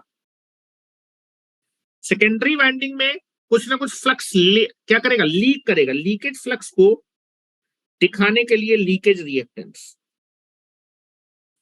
सेकेंडरी का रेजिस्टेंस, सेकेंडरी का लीकेज, और लोड लगा रहा हूं बेटा, load. This is a load. ठीक है, this is the load. Secondary का रेजिस्टेंस, सेकेंडरी का लीकेज। लोड जब आप दिखाते हैं तो सेकेंडरी में कितना करंट फ्लो करता है? I2। और प्राइमरी में जब लोड लगा देते हैं तो ट्रांसफार्मर की प्राइमरी में कितना करंट फ्लो करता है? हेलो, लोडेड कंडीशन में ट्रांसफार्मर की जो प्राइमरी होती है वो सप्लाई से कितना करंट ड्रॉ करती है? I1। और जो I1 होता है, I1 के दो कंपोनेंट होते हैं। I1 के दो कंपोनेंट होते हैं। I1 के दो कंपोनेंट होते हैं। ये जो I1 होता है इसके दो कंपोनेंट होते हैं। एक तो नो लोड कंपोनेंट और दूसरा क्या होता है, दैट इज I2 का रिफर्ड कंपोनेंट। रिफर्ड कंपोनेंट कहां दिखा, I1 आएगा, हेलो I1 आएगा, I1 दो पार्ट में डिवाइड हो जाएगा, that is no load current और I2 डैश। क्या मेरी बात समझ में आ रही है? I2 डैश किसके इफेक्ट को दिखा रहा है, सेकेंडरी के इफेक्ट को दिखा रहा है, ठीक है, सेकेंडरी के इफेक्ट को प्राइमरी में दिखा रहा है। क्या मेरी बात समझ में आ रही है? तो this is the whole equivalent diagram of the transformer. This is the transformer equivalent diagram. अब इंडक्शन मशीन में क्या होगा, इंडक्शन मशीन में अंतर ये होगा कि यहां पर क्या होगा, शॉर्ट सर्किट होगा, ठीक है। अच्छा ये बताइए, दोनों साइड फ्रीक्वेंसी कैसी है भाई, फ्रीक्वेंसी ट्रांसफॉर्मर में प्राइमरी से सेकेंडरी में पावर ट्रांसफर हो रही है, लेकिन किस फ्रीक्वेंसी में, same frequency, it can not be change, तो फ्रीक्वेंसी सेम होती है। ट्रांसफॉर्मर के सर्किट में frequency will be same in the transformer. Transformer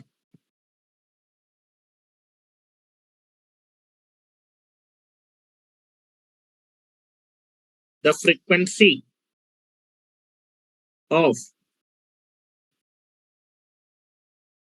primary and secondary will be same. Transformer will not change the frequency. Frequency अगर same है तभी आप referred कर सकते हैं, और रिफर्ड करने के बाद आप अपने सर्किट को बड़ी आसानी से एनालाइज कर सकते हैं। इफ दे आर रिफर्ड नहीं कर पाएंगे ना, रिफर्ड किया ना भाई, I2 डैश दिखाया है, रिफर्ड इसलिए किया है क्योंकि फ्रीक्वेंसी सेम है। और जब भी पावर का कैलकुलेशन करते हैं प्राइमरी और सेकेंडरी में, जो एनालिसिस करेंगे फ्रीक्वेंसी सेम होनी चाहिए। पावर का कैलकुलेशन भी तभी किया जा सकता है आसानी से जब फ्रीक्वेंसी क्या हो, सेम हो। तो ट्रांसफॉर्मर में फ्रीक्वेंसी सेम होती है, इसलिए मैं रिफर्ड कर सकता हूं, इसको यहां रिफर्ड कर सकता हूं और इसको यहां रिफर्ड कर सकता हूं। लेकिन इंडक्शन मशीन में क्या होगा, इंडक्शन मशीन में थोड़ी सी दिक्कत आएगी। इंडक्शन मशीन का जो है, जो इलेक्ट्रिकल मॉडल होगा वो बिल्कुल सेम होगा, लेकिन यहां की फ्रीक्वेंसी और यहां की फ्रीक्वेंसी अलग होगी। फ्रीक्वेंसी सेम है भाई ट्रांसफॉर्मर में दोनों साइड की, तो कोई दिक्कत नहीं, रिफर्ड करके एनालिसिस कर सकते हैं, ठीक है। रिफर्ड ऐसे रिफर्ड कर सकते हैं। अगर मैं सेकेंडरी के पैरामीटर को रिफर्ड कर दूं प्राइमरी में, तो कुछ ऐसा सर्किट बन जाएगा, ध्यान से देखिए। जब आप रिफर्ड कर देंगे ना, तो डेट इज, जब रिफर्ड कर देंगे तो कुछ ऐसा सर्किट बनेगा। मैं सेकेंडरी के पैरामीटर को प्राइमरी पे रिफर्ड कर लेता हूं,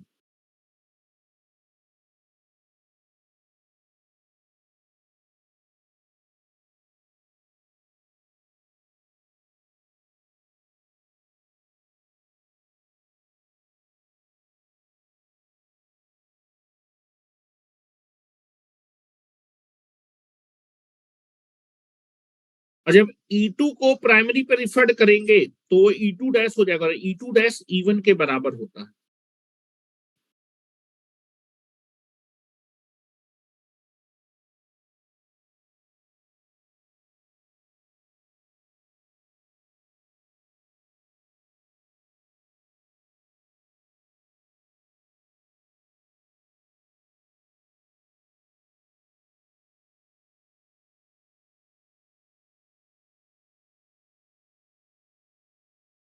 जब E2 को रिफर्ड करेंगे तो E2 डैश हो जाएगा, और E2 डैश एग्जैक्टली E1 के बराबर होता है। This is R1, this is JX1, this is RC plus this is JX। This is IW, this is I mu, this is I naught, this is I2 dash, this is R2 dash, this is JX2 dash, and this is load. This is the I1.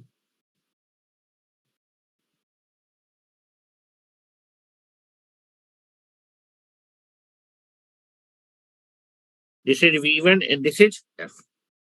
ये आपका जो है transformer का equivalent diagram है, referred on the primary side. This is the equivalent diagram of transformer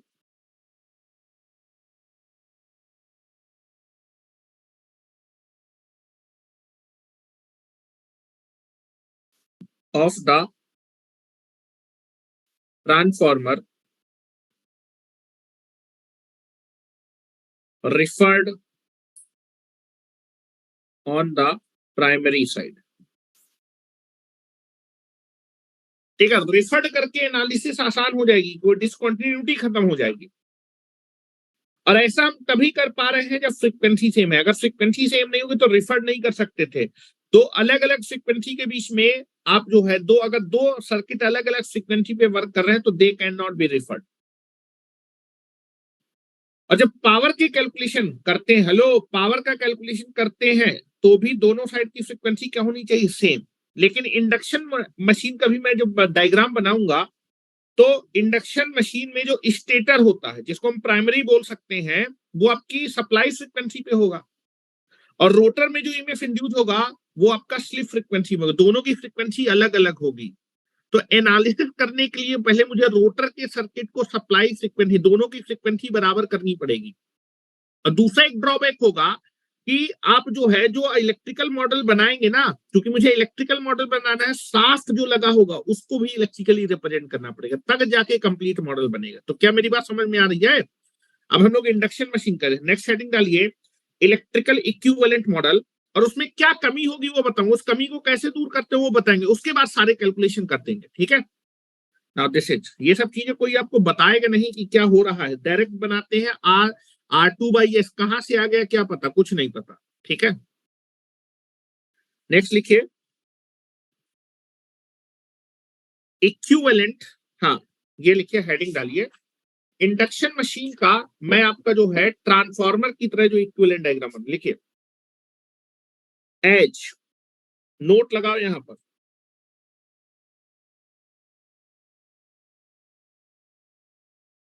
as the principle of operation. ये बताओ transformer किस principle पे वर्क करता है? इंडक्शन प्रिंसिपल पे। इंडक्शन मशीन भी किस प्रिंसिपल पे वर्क करती है? इंडक्शन प्रिंसिपल पे। दोनों का प्रिंसिपल ऑफ ऑपरेशन क्या है? सेम। अगर दोनों का प्रिंसिपल ऑफ ऑपरेशन सेम है तो दोनों का इलेक्ट्रिकल इक्विवेलेंट डायग्राम भी क्या होगा? एक जैसा बनना चाहिए। तो ट्रांसफार्मर का इलेक्ट्रिकल इक्विवेलेंट डायग्राम बनाने के लिए हम ट्रांसफार्मर को क्या कर सकते हैं? ट्रांसफार्मर की तरह बनेगा, लेकिन उस ट्रांसफार्मर के सर्किट में दो ड्रॉ ब्रेक होंगे। पहले मैं सर्किट बनाऊंगा। As the principle of operation, the principle of operation, the principle of operation या फिर बिहेवियर लिख दो। Behaviour of, behaviour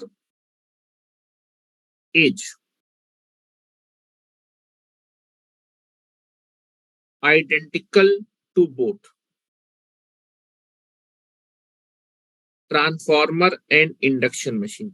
induction machine और ट्रांसफार्मर के वर्किंग प्रिंसिपल क्या होते हैं? एक जैसे होते हैं। ठीक है, एक ही जैसे होते हैं। और जब मैं इंडक्शन मशीन को बोलूंगा तो इंडक्शन मशीन में एक स्टेटर है जिसको प्राइमरी बोल सकते हैं, रोटर को सेकेंडरी बोल सकते हैं। लेकिन अंतर क्या है? आपका इंडक्शन मशीन का जो रोटर है जिसको सेकेंडरी बोल रहा है वो हमेशा शॉर्ट होगी, लेकिन ट्रांसफार्मर में वो हमेशा शॉर्ट नहीं होगी। ठीक है, इंडक्शन मशीन है, the principle of operation is identical to both transformer and induction machine, and so that induction machine is also called as rotating transformer, also called rotating transformer, whose secondary is short circuited। Hence, क्योंकि ये transformer की कहला रही है। अंतर क्या है भाई? उसमें जो है सेकेंडरी स्टेशनरी है, ट्रांसफार्मर में इसमें सेकेंडरी रोटेट कर रही है और हमेशा शॉर्ट सर्किटेड है।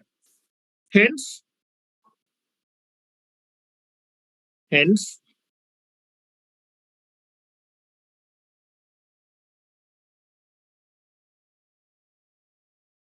Hence hence transformer equivalent circuit is used for the representation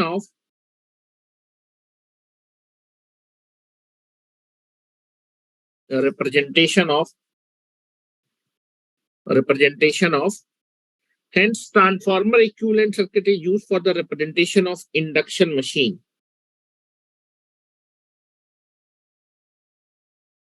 for analysis purpose.